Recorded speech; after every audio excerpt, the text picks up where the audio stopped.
Hey everybody, welcome back to the Dungeon Dive. Daniel here. Alright, today I am here with a return to Dark Venture and kind of a session report slash discussion on Robert Lemon's just absolutely fantastic kind of sci-fi, dark apocalyptic, weird fiction adventure game here. I'm just going to kind of be talking over some images of the game that I am currently playing, kind of a new format I'm experimenting with here on the channel. But Dark Venture is a game that I've been wanting to get back to the table a lot recently, thinking about it quite often, and I finally did, and I'm super glad that I finally did because it's such a fantastic game, although it is one that I think it can be really hit or miss. And a lot of that has to do with, I think, two main things. And the first one of those is the way the game is seeded. And that's something that I've been thinking about quite a bit recently. And I'm surprised that that term isn't used more often in these kinds of board games, the kinds of board games that we often enjoy, the kinds of board games that rely upon the luck of the draw to create, to establish, to create that emergent narrative gameplay that we look for in these games. Because in games like this and other games that have lots of decks of cards where you shuffle at the beginning of the game, and then depending on which cards you draw, well, that dictates how the game goes. It dictates the kind of creatures you're fighting, the items you will find, the locations you will find, the events that you will have to encounter, and all of that happens. It's all predetermined before the game starts simply by the way you shuffle your cards. And I just keep thinking about recently, thinking about connecting these kinds of games to roguelike video games. And in those games, people often talk about seeding. And, when you start your game is seeded a certain way. And so you're going to see certain things. And in video games, there is a way to create seeds and then share those seeds with like passwords, or have the developer create a certain set of circumstances and then offer those circumstances to all the players for certain daily challenges and certain weekly challenges, monthly challenges, things in like Spelunky did that for a long time, where every day the players would all play the same seeded game and they would face the same challenges, and then they could compete against one another. And I was just thinking about something like that in a rogue-like game, in a run-based board game, where if there could be some way where the designer or other players would say, okay, here's how you stack your deck. Stack your location, in Dark Venture it would be like this. Stack your location cards in a certain way, stack your character cards in a certain way, and stack your item cards in a certain way. And then play to unfold this narrative, this creative, this kind of bespoke way of going through the game that I or other people have created. And it could really lead to some interesting things, I think, where you could create kind of a story for other people to experience, but you wouldn't really have to write anything. You could do it just by ordering the decks of cards in a certain way to create a certain emergent narrative. And even in that, it wouldn't necessarily be the same game with every player, because depending on which direction they explored from the beginning, well, the map might look slightly different, because one card that one player might put to the north, another player might have already put to the south, and so on. The beginning hero would change things, and the beginning quests might change things, but even those things could be seeded in a custom seeded game. And that's just something I don't know if any board games do that or have that up for like official offering. And just something I was thinking about a lot while playing this game here.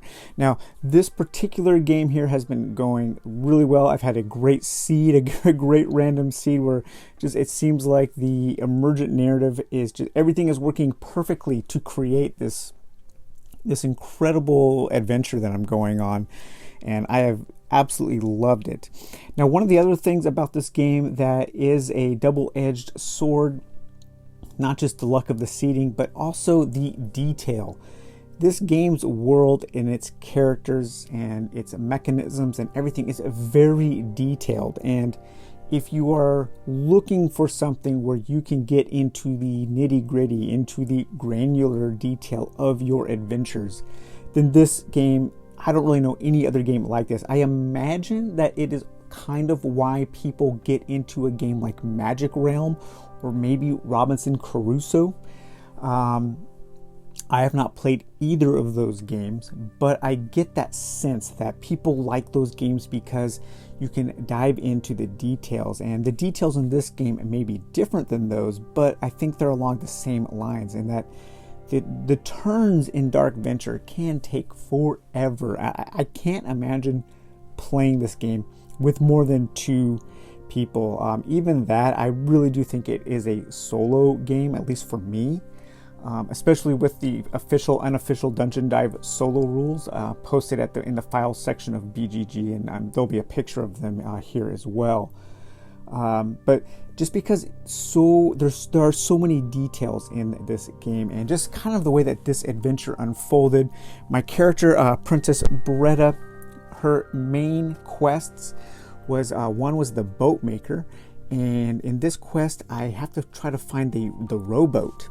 And the rowboat can be built by finding certain items, certain resources, 2 wood and 1 metal. Then I can construct a rowboat, and then I can use the rowboat to go to these kind of like island locations that are in the expansion, the Vile Invaders expansion. And my other quest was called Second Wind, and that quest just made side quests more beneficial. So that was really cool. And one of my side quests was to discover a water location, and that just kind of made sense seeing as how I was looking for a boat and to become a boat maker. And one of the things that happened at the very beginning of the game was one of the locations I drew was the Deathbed Isle Crater and the Deathbed Isle Forge. And those locations work together to form this island that exists off of the mainland. And the only way to get there is by having that boat. And the location guide for those, and those 2 locations, the Deathbed Isle Crater and Deathbed Isle Forge, are from the Vile Invaders expansion. And they create a really neat little adventure.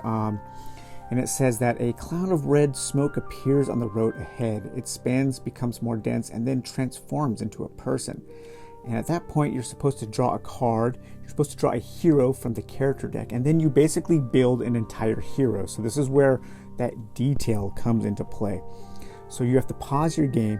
You have to look for a hero card in the character deck. And then you basically create a whole character like a player would. And you have to get out their items and everything, so it takes time to create that detail. But once you have created that hero, that character, and in this instance it was Wester the Bold, and he says to the player that discovers that location, he says, "I've been cursed by an evil sorcerer," says the hero. "Help me to remove this hex and I will reward you. Meet me at Deathbed Isle. The meteor that struck the isle is imbued with powerful magic."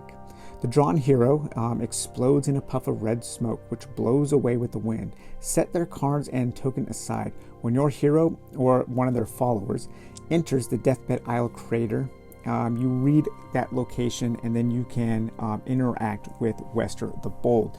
So just on my first turn, I created this whole other sub quest that I wanted to go on. It was a perfect draw, and it has enticed me throughout the game that I'm playing to get to Deathbed Isle Crater to see what is going on. Well, then I also I discovered the location, the Diamond Mine. And the Diamond Mine is a location that exists in the base game. And it is a mine that is inhabited by these two twins, the Dirt Twins. And the Dirt Twins are kind of infatuated with swords. They are looking for their magic sword. And that is another detail that I really like about this game, is that the characters in this game feel like they are living in this kind of cardboard world, and they have their own desires and they are looking for their own things. They have vendettas against one another. They are looking for items. They have precious items that they are holding. And I've never really played another kind of board game like that before, where the world feels alive, the characters feel alive, they feel like they have their own motivations. And the fact that I discovered the Dirt Twins, who are kind of infatuated with swords and they want to trade the items they have for other swords, was really cool, because one of my side quests was a blade hoarder, where I get quest points if I have 3 swords in my inventory. So again, this other kind of like serendipitous combination of events from my initial seeding. But the Diamond Mine is pretty interesting. I can go there and I can interact with the Dirt Twins, and there are different things that I can trade them, and I can also go into the mines and they will help me find different locations and items perhaps inside the mine. And all of this is happening on one little poker-sized card and a tiny little book. The details in this game are fantastic. From the crossroads to the east, I discovered the Eggman Outpost, and here the Egg King and one of his soldiers was holding a prisoner hostage, Garl the Warlord, and the Eggman soldier was dangling Garl off of the wall of the Eggman Outpost. And if I go there, I'm going to have to deal with the Egg King and the Eggman soldier, and I'm really not looking forward to that. And then to the south, I discovered a Hatchet Waterfall. I had to cross this perilous bridge. At the other side of the bridge, I discovered the waterfall pit where a character, Varpine Epic Soldier, I stumbled upon him just as he was throwing a rival over the cliff and killing him. And then Varpine Epic Soldier turned hostile against me, so now I'm having to fight that soldier. And every turn, these details emerge, and they do take time, and you do have to pause the game a lot. This isn't a game that you play quickly. It is a game that you pour over the details, like sipping a good glass of scotch, like a powerful Isla scotch, a super peaty, smoky scotch that takes time to enjoy. And that's what Dark Venture is for me.